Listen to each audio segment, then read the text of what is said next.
everyone, welcome to my channel. I am Chaos Peach 13, or as my friends like to call me, Peachy. Welcome to our latest episode of Storytime Sundays.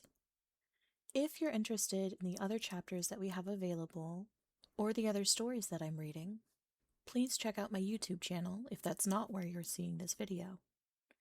Also, please remember to like, follow, subscribe, all that jazz. It helps out a lot more than you know. Let's get into the story. Chapter 4. A Prisoner. We had gone perhaps 10 miles when the ground began to rise very rapidly. We were, as I was later to learn, nearing the edge of one of Mars' long dead seas, in the bottom of which my encounter with the Martians had taken place. In a short time, we gained the foot of the mountains, and after traversing a narrow gorge, came to an open valley, at the far extremity of which was a low tableland upon which I beheld an enormous city. Toward this we galloped, entering it by what appeared to be a ruined roadway leading out from the city, but only to the edge of the tableland, where it ended abruptly in a flight of broad steps. Upon closer observation, I saw as we passed them that the buildings were deserted, and while not greatly decayed, had the appearance of not having been tenanted for years, possibly for ages. Toward the center of the city was a large plaza, and upon this, and in the buildings immediately surrounding it, were camped some 900 or 1,000 creatures of the same breed as my captors, for such I now considered them, despite the suave manner in which I had been trapped. With the exception of their ornaments, all were naked. The women varied in appearance but little from the men, except that their tusks were much larger in proportion to their height, in some instances curving nearly to their high-set ears. Their bodies were smaller and lighter in color, and their fingers and toes bore the rudiments of nails, which were entirely lacking among the males. The adult females ranged in height from 10 to 12 feet. The children were light in color, even lighter than the women, and all looked precisely alike to me, except that some were taller than others. Older, I presumed. I saw no signs of extreme age among them, nor is there any appreciable difference in their appearance from the age of maturity, about 40, until about the age of 1,000 years. They go voluntarily upon their last strange pilgrimage down the river Is, which leads no living Martian knows whither, and from whose bosom no Martian has ever returned, or would be allowed to live did he return from whence embarking upon its cold, dark waters. Only about 1 Martian in 1,000 dies of sickness or disease, and possibly about 20 take the voluntary pilgrimage. The other 979 die violent deaths in duels, in hunting, in aviation, and in war. But perhaps by far the greatest death loss comes during the age of childhood, when vast numbers of the little Martians fall victims to the great white apes of Mars. The average life expectancy of a Martian after the age of maturity is about 300 years, but would be nearer the 1,000 mark were it not for the various means leading to violent death. Owing to the waning resources of the planet, it evidently became necessary to counteract the increasing longevity which their remarkable skill in therapeutics and surgery produced. And so human life has come to be considered but lightly on Mars, and is evidenced by their dangerous sport and the almost continual warfare between the various communities. There are other and natural causes tending toward a diminution of population, but nothing contributes so greatly to this end as the fact that no male or female Martian is ever voluntarily without a weapon of destruction. As we neared the plaza, and my presence was discovered, we were immediately surrounded by hundreds of the creatures, who seemed anxious to pluck me from my seat behind my guard. A word from the leader of the party stilled their clamor, and we proceeded at a trot across the plaza to the entrance of as magnificent an edifice as mortal eye has ever rested upon. The building was low, but covered an enormous area. It was constructed of gleaming white marble, inlaid with gold and brilliant stones, which sparkled and scintillated in the sunlight. The main entrance was some 100 feet in width, and projected from the building proper to form a huge canopy above the entrance hall. There was no stairway, but a gentle incline to the first floor of the building opened into an enormous chamber encircled by galleries. On the floor of this chamber, which was dotted with highly carved wooden desks and chairs, were assembled about 40 or 50 male Martians around the steps of a rostrum. On the platform proper squatted an enormous warrior, heavily loaded with metal ornaments, gay-colored feathers, and beautifully wrought leather trappings, ingeniously set with precious stones. From his shoulders depended a short cape of white fur lined with brilliant scarlet silk. What struck me as most remarkable about this assemblage and the hall in which they were congregated was the fact that the creatures were entirely out of proportion to the desks, chairs, and other furnishings, these being of a size adapted to human beings such as I, whereas the great bulks of the Martians could scarcely have squeezed into the chairs, nor was there room beneath the desks for their long legs. Evidently, then, there were other denizens on Mars than the wild and grotesque creatures into whose hands I had fallen. But the evidences of extreme antiquity which showed all around me indicated that these buildings might have belonged to some long extinct and forgotten race in the dim antiquity of Mars. Our party halted at the entrance to the building, and at a sign from the leader, I had been lowered to the ground. Again locking his arm in mine, we had proceeded into the audience chamber. There were few formalities observed in approaching the Martian chieftain. My captor merely strode up to the rostrum, the others making way for him as he advanced. The chieftain rose to his feet and uttered the name of my escort, who in turn halted and repeated the name of the ruler, followed by his title. At the time, this ceremony and the words they uttered meant nothing to me, but later I came to know that this was the customary greeting between green Martians. Had the men been strangers, and therefore unable to exchange names, they would have silently exchanged ornaments had their missions been peaceful. Otherwise, they would have exchanged shots, or have fought out their introduction with some other of their various weapons.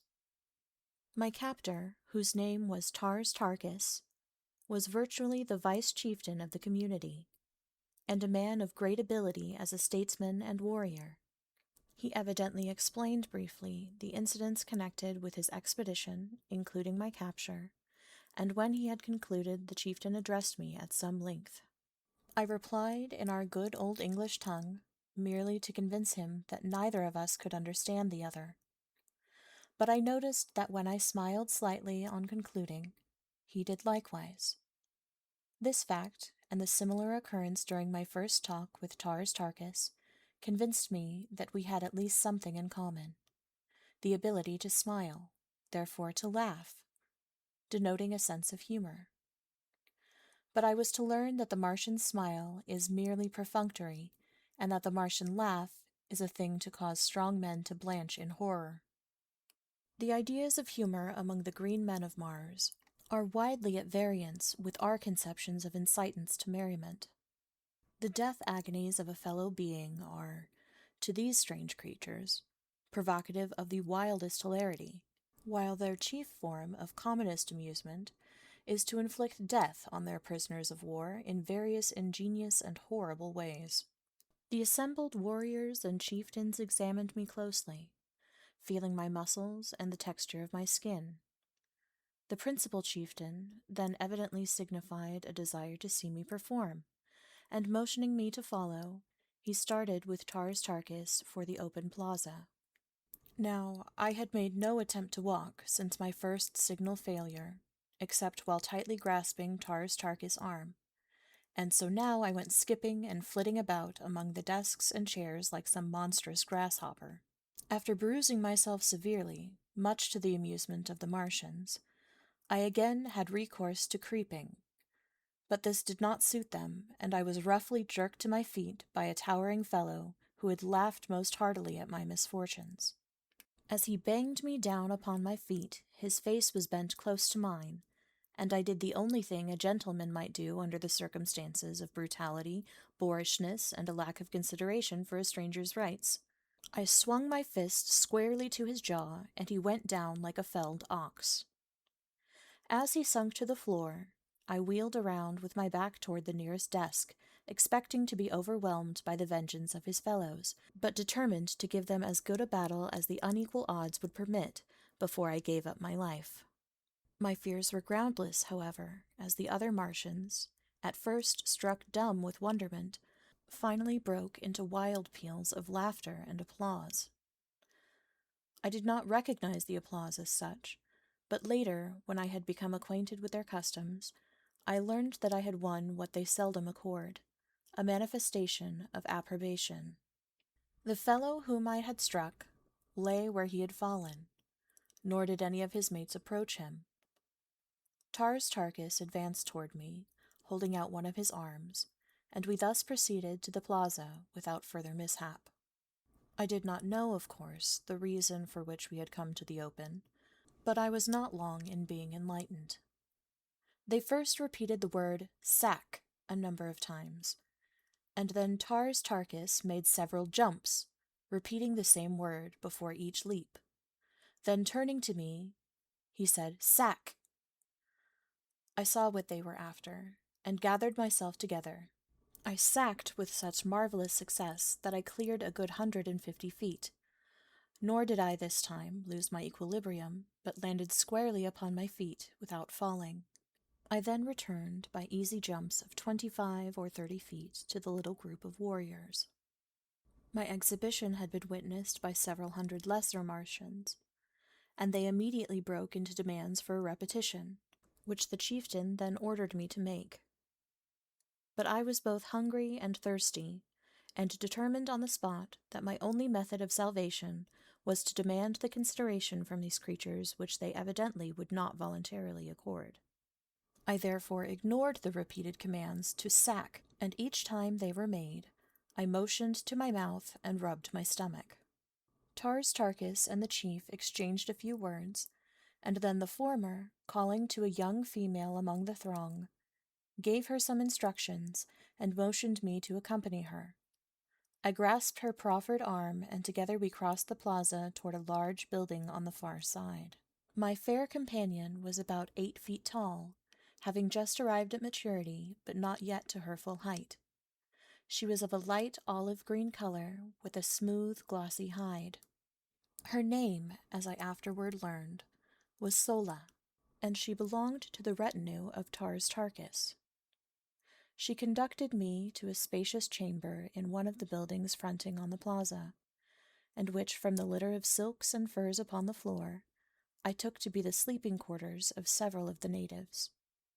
The room was well lighted by a number of large windows, and was beautifully decorated with mural paintings and mosaics. But upon all, there seemed to rest that indefinable touch of the finger of antiquity, which convinced me that the architects and builders of these wondrous creations had nothing in common with the crude half-brutes which now occupied them. Sola motioned me to be seated upon a pile of silks near the center of the room, and turning, made a peculiar hissing sound, as though signaling to someone in an adjoining room. In response to her call, I obtained my first sight of a new Martian wonder. It waddled in on its 10 short legs and squatted down before the girl like an obedient puppy. The thing was about the size of a Shetland pony, but its head bore a slight resemblance to that of a frog, except that the jaws were equipped with 3 rows of long, sharp tusks. Thank you for listening. If you enjoyed this, please remember to check out my YouTube channel, ChaosPeach13 at youtube.com, for more chapters or stories. New chapters will be available every week, and when a story is finished, we'll drop a long-form version of the video with all of the chapters all together. If you enjoyed my company and are in the mood for something more upbeat, check out the YouTube channel based on our live Twitch stream, chaotic_fruit basket, where you can find bite-sized 30-minute episodes of the fun. So whether you're just dropping in for story time, or you're listening to this before you go to bed, or while you're doing something else, thank you so much for being here, and I hope to see you next time.